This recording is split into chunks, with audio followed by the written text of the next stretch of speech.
Space is wonderful. The vast nothingness that separates everything from everything else. Since the dawn of mankind, we've looked up and wondered about the magical lights in the sky so far out of reach. I like space. So when I saw a space-themed Overcooked style game was releasing at the end of September 2018, I was on board right away. Catastronauts is currently available through Steam or on Xbox One and PlayStation 4. It's priced at around £12 and there's a Switch version coming in the future. It's been developed and published by Inertia Game Studios, who, according to their website, are a UK-based company who have been making mobile apps and Facebook games for well over a decade. I first learned about the game through Eurogamer, who covered it as the team were presenting Catastronauts, the EGX Res, in London back in the spring of 2018. Even just a cursory glance at the gameplay tells you all you need to know. In a nutshell, it's a cooperative game where you engage in various roles to destroy the enemy spaceship before they destroy you. The immediate vibes I got placed it neatly between Overcooked and FTL Faster Than Light. The powering up of weapons, repairing, extinguishing fires and healing are all very reminiscent of FTL, whereas the gameplay itself is very Overcooked in style, with each player controlling a crew member racing about the ship. Communication is key, with some items needing to be placed on conveyor belts, then caught at the other end to prevent massive fires breaking out. Some guns need 2 players to fire, and other events, such as solar flares, need all players to be in a safe room before the door is closed and everything outside is incinerated. There's a loose story for flavour to tie these missions together. The game starts you off as a cadet in Space Fleet, and after a short tutorial explaining the basics, you discover your commander, Sarge, has been kidnapped, and you embark on a series of missions to get him back. Each mission, or level, begins with a health bar for your ship, and the enemy ship. There's no strict countdown timer like in Overcooked. Instead there's a pass-fail condition depending on if you can destroy the enemy ship before it destroys yours. Each level is graded out of 3 stars, which depends purely on how fast you are able to destroy the enemy ship. There are around 30 levels in total, divided into 6 hubs. Each complete hub will unlock a new playable character.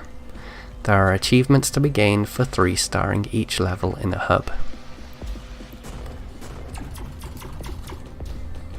I played 5 levels of an early version of the game at EGX a week before release with 3 friends, and we all really enjoyed the challenge. Since then, I've played through the game start to finish with my partner, and also finished a handful of levels solo.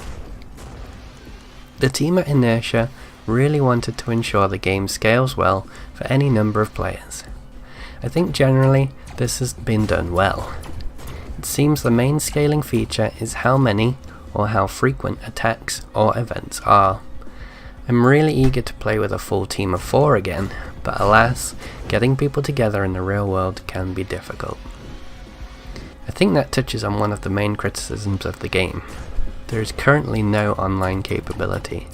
It's local couch co-op only. For some people, myself included, that like playing games locally with partners, family or friends, it's not a big problem, but it does dissuade a huge segment of the market.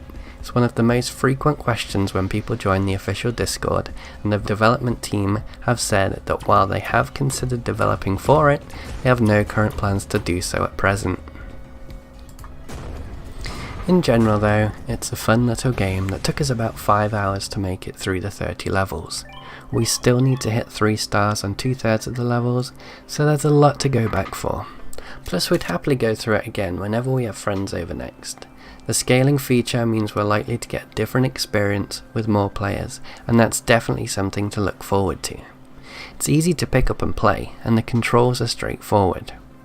The early levels start you off with a new feature for each mission to ease you into the learning about the different mechanics.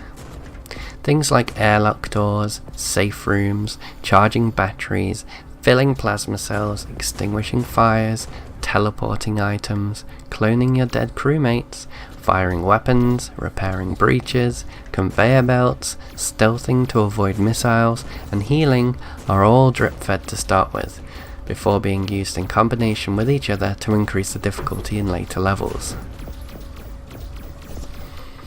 The game runs well, even on systems with lower specifications, and the fast loading times allow you to get back into each level quickly. While it can be played with a keyboard, a gamepad is strongly recommended. Frame rates are high, and I don't remember having the game crash at any point. While I didn't encounter any major bugs, some mechanics lack immediacy. Dropping an item, for example, then turning around, will have the item only hit the floor after turning. Trying to pick something up before turning might not always happen. Inserting items into weapons, the plasma cannon in particular, lacks the feeling of magnetism felt in Overcooked 2. This all feels like input latency and can quickly lead to frustration.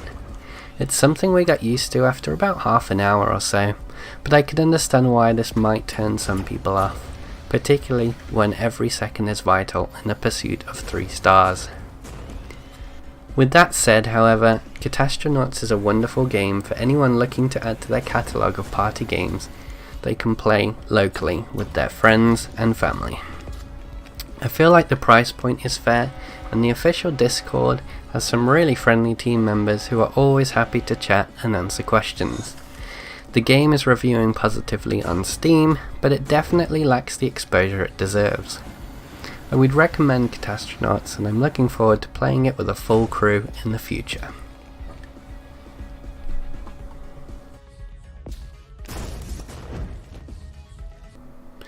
Hey guys, thanks for watching. Really appreciate it. I haven't made a video in a couple of months now. Definitely was intending to get this one out sooner. I actually started making this at the end of September. Other things came up. Real life's been kicking my ass, getting in the way a little bit recently. But hopefully I should have another one out actually in the next couple of weeks for a new game coming out that I got some exclusive access to, which is actually pretty exciting because I guess it's kind of like people having faith in me, and I don't really have that in myself yet.